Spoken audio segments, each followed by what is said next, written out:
Welcome back to the Philosophy for Philistines channel with me, your host, the Reluctant Prophet, from beautiful Gatier on the Côte d'Azur, visiting my dear brother-in-law and sister-in-law at their lovely villa. The National Post just posted an article by Professor Party entitled "WOKEISM is Modern Fascism with a Smiling Face." These are my thoughts as to where we're headed and why individual economic freedom is the most important measure of liberty.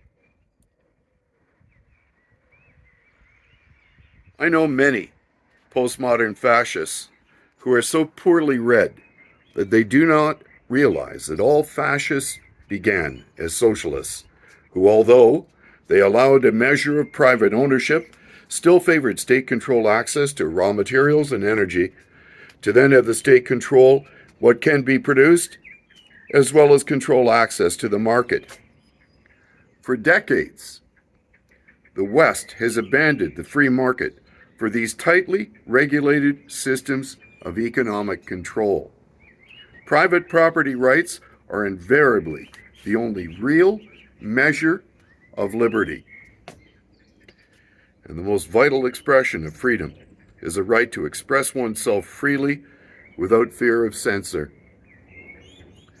Canada, along with the entire Western world, abandoned this most liberal of all principles in favor of blind obedience to a state-mandated consensus. And that, my dears, is the most illiberal and authoritarian thing that could happen to people that believe in liberty and to believe that, as you can see, this beautiful villa is the result of the very hard work of my dear little sister-in-law and brother-in-law, whose success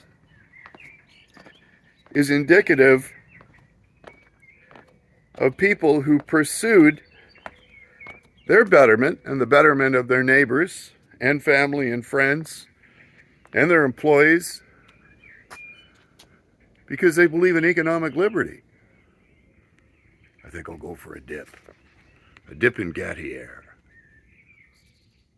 Have a lovely evening. God bless you all.